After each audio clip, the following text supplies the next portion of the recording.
Kofi, a traditional African man who desperately wants a son to carry on his family's name and legacy. When his wife Aqua gives birth to their second daughter, Ezi name, Kofi is deeply disappointed, believing that daughters cannot carry his legacy. The room is quiet. Aqua lies in bed, exhausted after childbirth, holding her newborn daughter, Ezi name. Kofi stands at the doorway, his face twisted in disappointment. Midwife said softly, "It's a girl." Kofi clenches his fist and shakes his head in frustration. Kofi angrily, "Another girl? Aqua, when will you give me a son?" Aqua looks up, weary and hot. Aqua said weakly, "Our daughters have blessings. Kofi, Sewa and Ezi name, they are enough." Kofi said firmly, "Enough? You said enough? No, I need a son. I won't have this family's name end with me. I will do everything necessary to have a son." Aqua, crushed, turns away from Kofi as he storms out, leaving her with the newborn baby. So back at home one day, Sewa, Kofi's older daughter, who is 5 years old already, is playing quietly in the corner. Kofi packs his things while Aqua stands nearby, watching him in disbelief. Aqua started begging, "You can't leave us, Kofi. These are your daughters, your blood." Kofi said sternly, "I need a son. This is my only chance to continue my legacy." He grabs his suitcase and heads for the door. Sewa, who was playing with her toys, looked up. "Daddy, daddy, please don't leave us." Innocently, she said. Kofi glances at her briefly, but says nothing. He opens the door and walks out, leaving Sewa and Aqua heartbroken. In Kofi's new home, Kofi, now remarried to a younger woman, Efua, holds their newborn son, Kwame, in his arms. His face beams with pride. Kofi smiling, "At last a son, the heir to my name." Kofi said to Efua, "Kwame will grow to be a strong man, someone I can be proud of." Efua nods, but there is still a hint of worry in her eyes. Years later, Sewa, Kofi's first daughter, now in her late 20s, is sitting at her desk in a well-decorated office. She is the CEO of a successful company. Her phone rings. It's her younger sister, Ezi name, who is now a renowned lawyer, living in a different state. Sewa said, "Hey, Ezi name, how is court?" Ezi name on phone, "Busy as usual. I've got news. Dad has been asking for us." Sewa stiffens, her face hardening. Sewa said coldly, "After all these years, why now?" Ezi name, sighing, "He's not well, Sewa. I heard Kwame is in trouble, big trouble." Sewa said bitterly, "He chose Kwame. Let him deal with his son. After all, we didn't matter then." In Kofi's home at night, Kofi sits at the dining table, visibly older and weaker.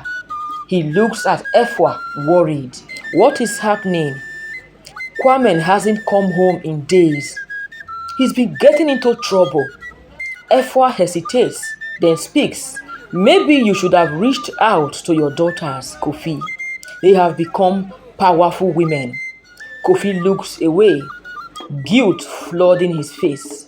Few days later, Kwame now in serious trouble. Kwame is a reckless teenager with a group of gang members. An argument breaks out, and in a panic, Kwame pulls out a gun.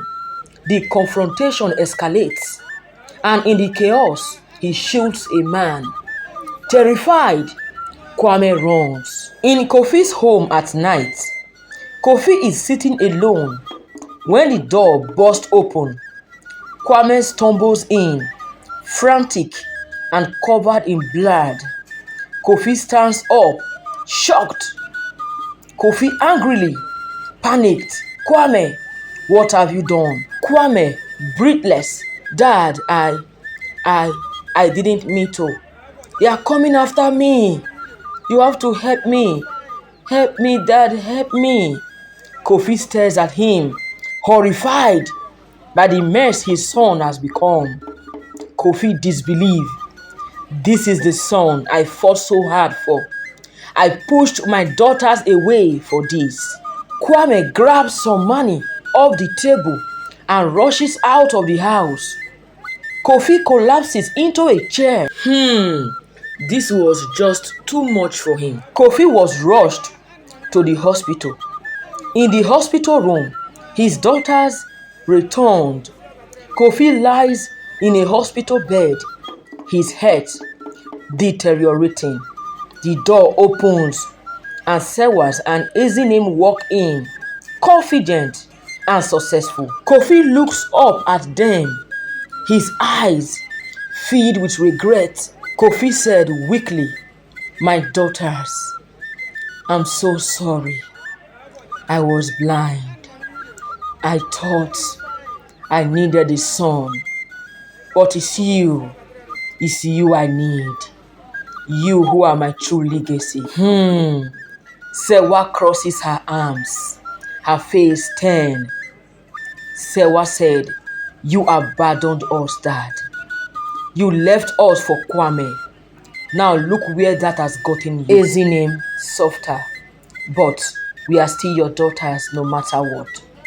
We won't abandon you like you abandoned us."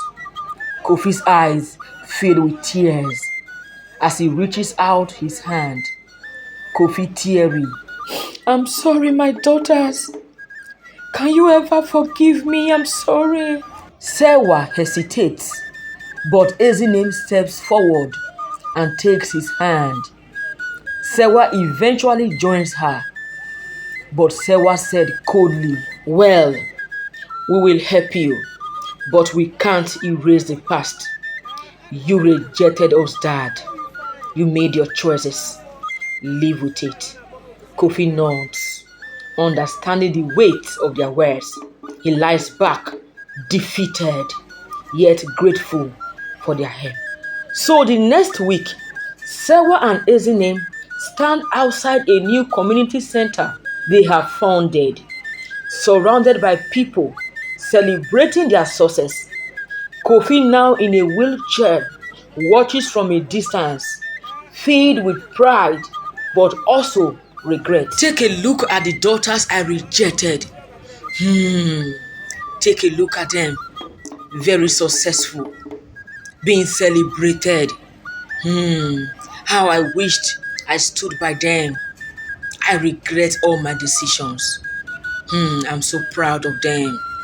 They were always enough. The sisters walk away, stronger than ever. Kofi remains in the background, realizing too late what he lost. Kofi learned his lessons too late. He realized that true legacy lies not in gender, but in love and family. We have come to the end of this story. So, dear story lovers, this is the message. Family legacy is not about gender, but about nurturing love and support. Ignoring those who truly care for you can lead to regret and suffering in the end. I hope you have learned that. Thank you so much for watching. Please subscribe for more interesting stories. I will see you again.